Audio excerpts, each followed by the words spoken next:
के मौके पे लोगों की हुजूम भी काफ़ी देखने को मिल रहा है और मुख्तलिफ स्टॉल्स पे जाके लोग भी जानकारी दे रहे हैं और डिपार्टमेंट जो स्कीम्स हैं, गवर्नमेंट के अलग अलग स्कीम्स के बारे में लोगों तक जानकारी पहुंचाने की भरपूर कोशिश किया जा रहा है। इस वक्त आप यहाँ पे देख सकते हैं गरीब कल्याण सम्मेलन के हवाले से बहुत सारे लोग यहाँ पे आपको देखने को मिल रहा है और कंसर्न जो रिप्रेजेंटेटिव हैं वो लोगों को जानकारी पहुँचाया जा रहा है और साथ साथ यहाँ पे स्कॉच की तरफ से भी स्टॉल लगा है और स्कॉच की तरफ से क्या कुछ डिस्प्ले किया है उस हवाले से जानकारी पहुँचाने के लिए स्कॉच के एक रिप्रेजेंटेटिव हमारे साथ, उनसे जाना चाहेंगे। सर, क्या कुछ आप कहना चाहेंगे स्कॉच की तरफ से किस तरह की जो है प्रेजेंटेशंस लोगों तक आप जो है यहाँ पे दिखा रहे हैं? सबसे पहले आप लोगों का गुलिस्तान न्यूज़ का बहुत बहुत शुक्रिया। सुकास की तरफ से यहाँ पे बहुत सारे मॉडल्स लाया है, डेमोन्स्ट्रेशन यूनिट्स, कि आपको किस तरह से आप ऑर्चर्ड लगा सकते हैं, किस तरह से आप ड्रिप इरीगेशन इंस्टॉल कर सकते हैं, किस तरह से आपको सीडलिंग रेस करना है, किस तरह से लो टनल में आपको सीडलिंग रेस करना है। सबसे पहले ये कि जब से यूटी बना है हमें तो लद्दाख पूरा हमें ऑर्गेनिक डिक्लेयर हुआ है, तो हमें फर्टिलाइज़र्स बंद होगा। इसके लिए हमने केवीके कारगिल की तरफ से बहुत सारे बायो फर्टिलाइज़र्स ये तैयार किए हैं। इसमें हमारे पास 4 स्ट्रेन है बायो फर्टिलाइज़र के, एक एग्जोटोबैक्टर एजोस्पाइरलम, राइजोबियम और फास्फोरस सोलबलाइजिंग बैक्टीरिया। जिस तरह से फर्टिलाइज़र बंद करने के बाद हमारे जो प्रोडक्शन में बहुत कमी होगा, इसके लिए हमने एक इसका अल्टरनेटिव निकाला है कि बायो फर्टिलाइज़र, कि इसके यूज़ के बाद आपको प्रोडक्शन में इतनी कमी नहीं आएगी और सॉइल की प्रोडक्टिविटी आपको बना रहेगा। और दूसरा आपको सर ये ड्रिप इरीगेशन सिस्टम, कि आपको जिस तरह से आपको पता है साल ब साल वाटर की स्कैरसिटी हो रही है, इसलिए केवीके कारगिल ने ये मॉडल बनाया है आपको किस तरह से ऑर्चर्ड्स में आपको खास तौर पर आपको कैसे ड्रिप इरीगेशन लगाना है। जहाँ से आपका पानी का बहाव है, ग्रेविटी पे आपको एक टैंक बनाना है, वहाँ से आपको मेन एक पाइपलाइन बिछा के, कि आप इस तरह देख सकते हैं जहाँ पे ये मॉडल बनाया हुआ है। हमें कन्वीनियंस लॉस कि आपको जहाँ से सोर्स से आपको साइड तक पहुँचने में जितना वाटर की लॉस है उन सबको बचाना है। तकरीबन आपको अगर वो ज़्यादा हो तो आपका 80% वाटर जो है लॉस हो जाते हैं और आपको पानी को एक टैंक बना के वहाँ स्टोर करके आपको वहाँ से HDP पाइपलाइन मेन वहाँ से पाइप बिछा के इसके बाद लेटरल्स में आपको पहुँचाना है। पानी को हमें वहाँ पहुँचाना है जहाँ कुछ का रूट जोन हो। आप यहाँ देख सकते हैं कि आपका ये यहाँ पे जहाँ पे उसका रूट जोन है वहाँ पे आपको ड्रिपर्स लगाने और आपको बूंद बूंद में उसको वहाँ की गिरा के आपको पानी की यहाँ से 80% आपकी बजट हो सकते हैं। दूसरा आपको ये सीडलिंग ट्रे आप देख सकते हैं कि इसमें हम क्यूकरबिट्स के सारे जो भी आपके खीरा हो, वाटरमेलन हो, मासक मेलन हो या ब्रिंजल हो या आपका टमाटो हो, यह सारा इसमें ट्रे में आप सीडलिंग रेस कर सकते हैं। इनमें एक फ़ायदा ये है कि आपका जो भी खीरा ये हो, वाटरमेलन, इनका रूट बहुत डिलिकेट होते हैं। इसमें हम कोकोपीट इस्तेमाल करते हैं ताकि आपको इसको ये पकड़ के आपको आराम से रख सके। इसके बाद डिपार्टमेंट कितना कामयाब हुआ है लोगों को मोटिवेट करने में? डिमॉन्स्ट्रेशन हमें बहुत बात देखने को मिलता है, लेकिन जनरली लोगों को अवेयर करना, लोगों को मोटिवेट करके ये चीज़ करवाना बहुत ज़रूरी होता है। वाटरमेलन कारगिल में ग्रो करना एक सपना था लोगों का कि केवीके कारगिल ने अपने टेक्नोलॉजीज़ के इंटरवेंशन से 2 साल कंटिन्यू वाटरमेलन आप प्रोड्यूस कर रहे हैं। एक हमारा पहले OFT था, ऑन फार्म ट्रेल, हम उसमें कामयाब हो गए और हमने इस बार FLD फ्रंटलाइन डिमॉन्स्ट्रेशन बहुत सारे गाँवों में दिया हुआ है। इंशाल्लाह हमें पॉजिटिव रिजल्ट आने का हमें पूरा तवक्कुह है। जिस तरह से वाटरमेलन यहाँ पे हम कहते थे कि वाटरमेलन होगा नहीं, लेकिन हमने मल्च एक टेक्नोलॉजी करके कि आपको एक ये आप देख सकते हैं कि ये मल्च हमारा टेक्नोलॉजी है जहाँ पे आपको ब्लैक पॉलीथीन बिछाना है, उसके ऊपर इस तरह से आपको छेद करके वहीं वाटरमेलन ग्रो कर सकते हैं। इसमें और एक हम कर सकते हैं कि रिसोर्स कंजर्वेशन के तहत आपका अल्फ़ा के जो फील्ड हो, जहाँ पे आपको अल्फ़ा ख़त्म होने के कगार पे हो, उसको कंजर्व करके आपको, क्योंकि अल्फ़ा एक हाईली नाइट्रोजन फिक्सिंग क्रॉप है, उसका जो रूट्स में जो बायोमास रहता है वो वाटरमेलन हो या चाहे फ्रेशबीन हो, आपको इस तरह से लगा के आप इसको पूरा कंजर्व कर सकते हैं। आपका बहुत बहुत शुक्रिया सर, हमारे साथ बात करने के लिए। टाइम की कमी है। यहाँ पे आप देख सकते हैं housing and urban development department UT Ladakh municipal committee Kargil की जानिब से स्टॉल यहाँ पे लगाया गया है और यहाँ पे अलग अलग स्कीमों के बारे में लोगों को स्टॉल के जरिए डिस्प्ले किया है और लोगों को जानकारी भी पहुँचाने की कोशिश किया जा रहा है। आपको बताते चले प्रधानमंत्री आवास योजना की बात करें, स्वच्छ भारत मिशन की बात करें, उस हवाले से ये स्टॉल है। सर, हमारे साथ ज्वाइन करने के लिए बहुत बहुत शुक्रिया। आपका नाम?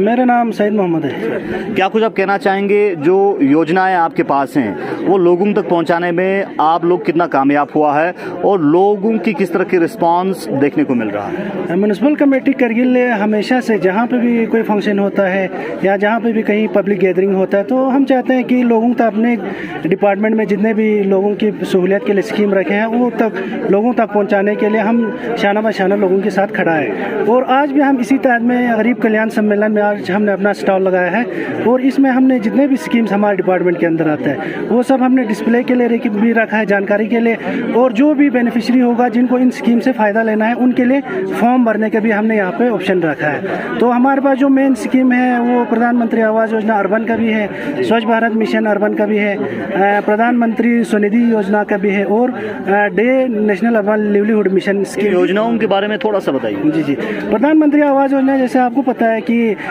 जिनके पास अपना पक्का मकान नहीं है तो उनको अपना पक्का मकान बनाने के लिए हम उनको थोड़ा ये गवर्नमेंट क्या देता है कि मदद कर रहा है। 1,66,000 रुपया उनको फाइनेंशियल असिस्टेंस देता है या 6 लाख से 12 लाख रुपया तक का हम लोन भी उनको दे देते हैं घर बनाने। पहले टाइम पे लोगों को काफ़ी दुश्वारियां देखने को मिलता था डिपार्टमेंट के साथ कांटेक्ट करने में या डिपार्टमेंट में भी काफ़ी डिले होता था, तो वो इस वक्त क्या ख़त्म किया है आप लोग? बिल्कुल, अब बिल्कुल ख़त्म हो चुका है क्योंकि हमने अपनी तरफ से भी रेडियो पे जितने भी मतलब मीडिया के जितने भी सोर्सेस हैं उन सब के थ्रू हम लोगों तक जानकारियाँ पहुँचा रहे हैं। और उसके अलावा भी हम हर वार्ड में जैसे महीना 2 महीने में हम वार्ड में जाके उनको उन तक ये स्कीम्स पहुँचा देते हैं और जितने भी वार्ड मेंबर्स हैं उनके थ्रू भी हम इन स्कीम्स का कितने बेनिफिट्स हैं वो लोगों तक हम पहुँचा रहे हैं। लोगों के लिए इन स्कीम्स के बारे में क्या कुछ आप कहना चाहेंगे? लोगों के लिए हम कहना चाहते हैं कि बिल्कुल आप आइए ऑफिस आके इन स्कीम्स के अगर जिनको पता नहीं है वो इन स्कीम से फ़ायदा लें क्योंकि ये टारगेटेड स्कीम्स है कि जिन बेनिफिशरीज को आना है वो आके फ़ायदा ले सकता है। इसमें कोई टारगेट फिक्स नहीं है कि हाँ भाई 10 बंदे को ही देना है या 5 को देना है। इसमें जितने एलिजिबल बेनिफिशरी होगा हम उन सबको ये स्कीम्स दे सकते हैं। तो यहाँ पे एग्रीकल्चर डिपार्टमेंट की जानिब से ये स्टॉल लगाया है और यहाँ पे आप देख सकते हैं पीएम किसान हेल्प डेस्क यहाँ पे इन्होंने खोला है और इस डेस्क के ज़रिए लोगों तक पीएम किसान के बारे में शायद यहीं पर लोग रजिस्टर कर सकते हैं या जानकारी पहुंचाया जा सकता है। शर्मा से ज्वाइन करने के लिए बहुत बहुत शुक्रिया। आपका नाम? शुक्रिया सर, मेरा नाम मोहम्मद अब्दुल्ला। सर, क्या कुछ आप कहना चाहेंगे पीएम किसान के बारे में और लोगों तक किस तरह की जानकारी इस हवाले से पहुंचाना चाहेंगे? पीएम किसान के बारे में यही कहना चाहता हूँ कि सर इसमें सबसे पहले तो अपने नाम रजिस्ट्रेशन होना बहुत ज़रूरी है। म्यूटेशन नंबर जो कि हमें रेवेन्यू डिपार्टमेंट से मिलते हैं तो अक्सर लोग ऐसे ही आते हैं कि मेरे पास ज़मीन है, मुझे पीएम किसान बनाना है, तो फार्म लेके रेवेन्यू से अटैच करके सब कुछ करके लाते हैं, लेकिन बाद में उसका पोर्टल पे रजिस्ट्रेशन नहीं हो पाता है। इसलिए सबसे पहला इम्पोर्टेंट है कि उसके अपने नाम ज़मीन अपने नाम जमाबंदी में म्यूटेशन नंबर के साथ होना चाहिए। और इसके बाद वो रजिस्ट्रेशन करके मतलब रेवेन्यू डिपार्टमेंट से ऑथेंटिकेट करके लाएंगे उसका आधार कार्ड, साथ में राशन कार्ड और अपने नंबरदार का ऑथेंटिकेशन, सरपंच का ऑथेंटिकेशन, वो सब चीज़ें उस मतलब फॉर्मेलिटीज़ में होता है। वो सब पूरा करने के बाद हमारे डिपार्टमेंट में आ जाते हैं तो उसको हम पोर्टल पे ऑनलाइन चढ़ा के रजिस्ट्रेशन कर देते हैं। किस तरह के फ़ायदे मिलते हैं लोगों को पीएम किसान स्कीम के ज़रिए? इसमें साल में 3 किस्त में उनको पैसे मिलते हैं सर, 2-2 हज़ार करके 6,000 रुपये। तो वो पैसे जो है उनको इन शॉर्ट तो एक फाइनेंशियल सपोर्ट फार्मर के लिए है। इस स्कीम में कम से कम सीड खरीदे या अपने गरीबों को इकोनॉमी में थोड़ा सपोर्ट हो जाए, यही। इस डेस्क में किस तरह की हेल्प आप लोगों तक पहुंचा रहे हैं? तो इस डिस्ट्रिक्ट में सर पीएम किसान का अगर किसी को EKYC जनरेट करना है या किसी को इसका डिटेल देखना है, स्टेटस चेक करना है, तो यहाँ पे ऑनलाइन चेक कर सकता है। और अगर किसी को कोई अकाउंट नंबर गलत होगा या उसका आधार कार्ड अपडेट नहीं होगा तो यहाँ से पता चल जाएगा। Assalamualaikum.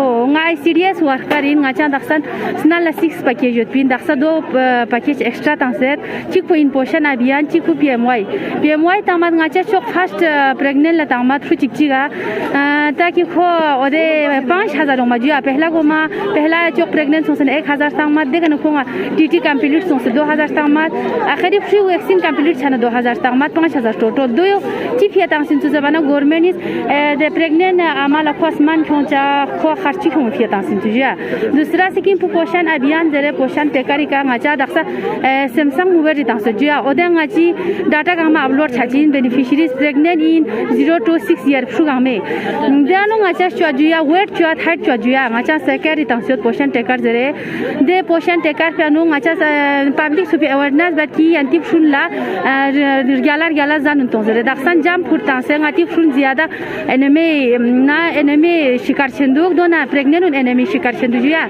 de fia ngacha dirin di ka public awareness basin ngati local zanun di protein yo di vitamin di yo misal ki ngati nasfa zerjuya nasfa vitamin di jo ngati ruspe ताकत किया को छाचिन तुझे आयुष्मान भारत यानी PMJAY के बारे में लोगों तक जानकारी पहुंचाने के लिए यहाँ पे हेल्थ की तरफ से एक स्टॉल भी लगाया गया है और स्टॉल के जरिए एक तो लोगों को मेडिकल चेकअप भी किया जा रहा है और साथ ही साथ आयुष्मान भारत के बारे में यानी PMJAY के बारे में लोगों तक जानकारी पहुंचाया जा रहा है। हमारे साथ 2 रिप्रेजेंटेटिव्स हैं मेडिकल से। सर हमारे साथ ज्वाइन करने के लिए बहुत बहुत शुक्रिया। PMJAY के बारे में क्या कुछ आप कहना चाहेंगे, किस तरह की इस वक्त की स्टेटस है और लोग किससे कैसे फ़ायदा ले सकते हैं? अस्सलाम वालेकुम, बिस्मिल्लाहिर्रहमानिर्रहीम।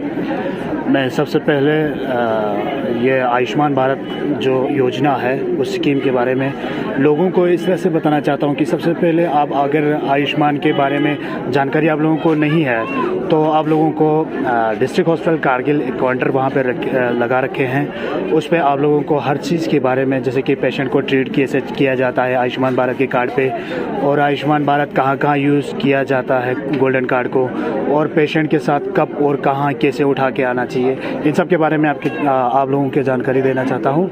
तो मेरा नाम मोहम्मद काजिम, आयुष्मान भारत AV PMJAY उसमें काम करता हूँ सचिव। तो हमने आज तक डिस्ट्रिक्ट हॉस्पिटल कारगिल में 394 अभी जस्ट फरवरी से अभी तक का टिल डेट तक का 394 रजिस्ट्रेशन करवाए हैं। तो उसमें से सबसे ज़्यादा जो है नी रिप्लेसमेंट वालों को बहुत ज़्यादा बेनिफिट हो रखे हैं। जैसे कि 1,80,000 रुपीज़ उनको भरवाना पड़ते हैं।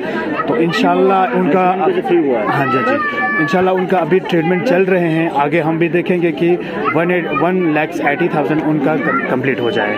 तो बाकी पेशेंट से जैसे कि क्रॉनिक डिजीज़ है, जैसे कि मतलब ngati tua zermoyong से क्यों से तंग ngati गुआ जरमोयों से क्यों से तंग, उनको भी हम हॉस्पिटल में ही उनको गोल्डन कार्ड इशू करवा करके या उनको पूरा ट्रीटमेंट दे करके और उनका जितना भी बाहर से दवाई लगते हैं, दवाई का पैसा लगते हैं उनको उन सब को बेनिफिट करवाते हैं क्वार्टर पे। तो अगर किसी ने अभी भी आयुष्मान कार्ड अगर नहीं बनाया है तो वो कैसे बना सकते हैं? जी, उनको फर्स्ट ऑफ ऑल तो ये एक अभी नया स्कीम आयुष्मान के थ्रू आ रखे हैं जो उसको क्या कहा जाता है कि यूनिवर्सल हेल्थ मिशन कहा जाता है। तो उसमें पूरे A to Z all over Kargil का हम बना सकते हैं। उसमें सिर्फ आपको क्या चाहिए होता है कि राशन कार्ड, एक राशन कार्ड होना चाहिए बेनिफिशरी के साथ, और आधार कार्ड बेनिफिशरी के साथ होने चाहिए, और ख़ुद प्रेजेंट होनी चाहिए। अगर ख़ुद प्रेजेंट ना भी होगा, अगर आधार और मोबाइल नंबर उसका लिंक होगा तो भी चलेगा। कहाँ आके ये सर हॉस्पिटल में काउंटर रखे हैं, जैसे कि CSC सांको में काउंटर रखे हैं, द्रास में भी एक काउंटर रखे हैं, हॉस्पिटल में चिकतन में भी एक काउंटर रखे हैं सर। एक्जन PHE लोन साहब हमारे साथ हैं और लोन साहब से एक अहम विषय पे बात करेंगे, जल जीवन मिशन यानी हर घर जल को लेकर बात करेंगे। सर हमारे साथ ज्वाइन करने के लिए बहुत बहुत शुक्रिया। बहुत सारे आपके रिप्रेजेंटेटिव से हमने बात की, उनका मानना है कि इस साल वॉर फुटिंग बेसिस पे जल जीवन मिशन को लोगों तक पहुंचाने के लिए कामकाज ग्राउंड लेवल पे किया जा रहा है। तो आप ही जानना चाहेंगे क्योंकि ओवरऑल सुपरविजन आपकी क़यादत में करगिल लद्दाख में देखने को मिल रहा है, क्या आपको लगता है जो कंप्लीशन ऑफ टाइम दिया है आप लोगों ने इस साल के 15 अगस्त से पहले तो क्या कंप्लीट हो सकता है? इस वक्त की क्या स्टेटस है और लोगों तक किस तरह की अपील आप पहुंचाना चाहेंगे? जल जीवन मिशन का जो एम है सर, आपको पहले ही पता है 4 पैरामीटर्स पे डिपेंड है ये। सस्टेनेबल, रिलेबल, पोर्टेबल, इक्विटेबल पानी जिसको बोलते हैं। तो इसी के सिलसिले में वंस इन लाइफ टाइम जो जल जीवन मिशन का जो प्रोग्राम लॉन्च हो गया है हर घर को पानी पहुंचाने का, इस सिलसिले में हमारे हाता लद्दाख इन जनरल और कारगिल डिस्ट्रिक्ट इन पार्टिकुलर बहुत ज़्यादा स्कीमों पे काम चल रहा है। हमारे यहाँ तकरीबन 125 सेंसस विलेज है जहाँ हर गांव के रिक्वायरमेंट के हिसाब से, हर गांव के सहयोग से बिल्कुल ही वार फुटिंग पे काम चल रहा है। लेकिन इस टारगेट को कंप्लीट करने के लिए महज एक डिपार्टमेंट पर अगर मुनहसर रहे तो ये होने वाली चीज़ नहीं है। इसके लिए हर फर्द को एक इस मोमेंट के साथ जुड़ना है, तभी हम लोग स्कीम कंप्लीट ही नहीं, स्कीम चलने का लायक स्कीम बना पाएंगे। तो मेरा डिपार्टमेंट का भरपूर कोशिश है सर कि 15 अगस्त तक हमारा जो घरों को जो कनेक्शन वगैरह जो है लगे वो 100% सैचुरेशन हो जाए।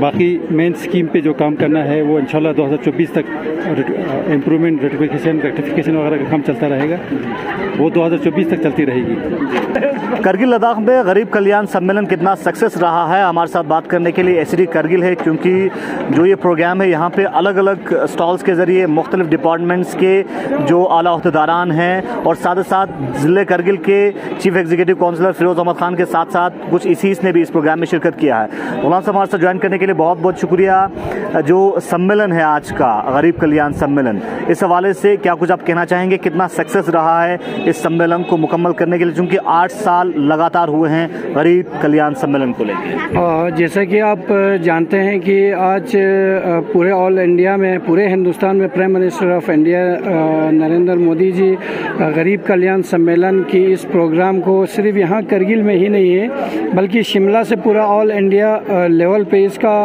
वर्चुअल इंटरेक्शन कर रहा था, और साथ में जितने भी बेनिफिशरीज हैं लगभग 10 से 12 डिपार्टमेंट के बेनिफिशरीज हैं उनके साथ लाइव बातचीत कर रहा था प्राइम मिनिस्टर ऑफ इंडिया का। और यहाँ हमारे डिस्ट्रिक्ट कारगिल के एडमिनिस्ट्रेशन का डीसी साहब का यही ख्वाहिश है कि जितने भी स्कीम, सिर्फ ये 3 या 10 या 12 डिपार्टमेंट ही नहीं है बल्कि जितने भी सारे डिपार्टमेंट हैं उनके जितने भी स्कीम है वो घर घर तक पहुँचा जाए, हर गाँव को सैचुरेट किया जाए। तो इसी सिलसिले में आज हम यहाँ हमारे चीफ एग्जीक्यूटिव काउंसलर जनाब फिरोज़ खान साहब भी, डिप्टी कमिश्नर कारगिल जनाब सुखदेव जी भी, और डिस्ट्रिक्ट ऑफिसर्स और ऑनरेबल काउंसलर्स, बीडीसी चेयरपर्सन और खुसूसन जितने भी बेनिफिशरीज लगभग 12 डिपार्टमेंट के बेनिफिशरीज भी आज यहाँ ऑडिटोरियम हॉल में हमारे honourable prime minister of India को सुनने के लिए आ गए। बेनिफिशरीज जिसने 3 या 4 स्कीम्स का फ़ायदा उठाया हो उसके साथ प्राइम मिनिस्टर ऑफ इंडिया ने वर्चुअल इंटरेक्शन किया। स्टॉल का बनाने का सिर्फ मकसद ये था कि जितने भी लोग बाहर के हैं, यहाँ करगिल के हैं, उनको ये अपने अपने स्कीम्स के बारे में अवेयर किया जाए, उनको समझाने की ये कोशिश थी डिस्ट्रिक्ट एडमिनिस्ट्रेशन की जानिब से। आज आखिर में यही है कि बहुत डिस्ट्रिक्ट एडमिनिस्ट्रेशन ने डीसी साहब की सरबराही में ये कोशिश की कि हमने स्कीम को बहुत आज के सम्मेलन को अच्छी तरह से इनेकाद किया जाए। चलिए, बहुत बहुत शुक्रिया। हमारे साथ गरीब कल्याण सम्मेलन के बारे में बात कर रहे थे एसडी करगिल गुलाम मोहम्मद साहब। आप तक एक खास प्रोग्राम गरीब कल्याण सम्मेलन के हवाले से पहुंचाने की कोशिश की, मुख्तलिफ लोगों ने हमारे साथ बात की और गवर्नमेंट स्कीम्स को लेकर कितना लोगों को फ़ायदा हुआ है उस हवाले से लोगों की ही ज़बानें आप तक इस प्रोग्राम के जरिए पहुँचाने की कोशिश की। मूसा तुमेली के साथ मोहम्मद इसाक, गुलिस्तान न्यूज़, करगिल लद्दाख।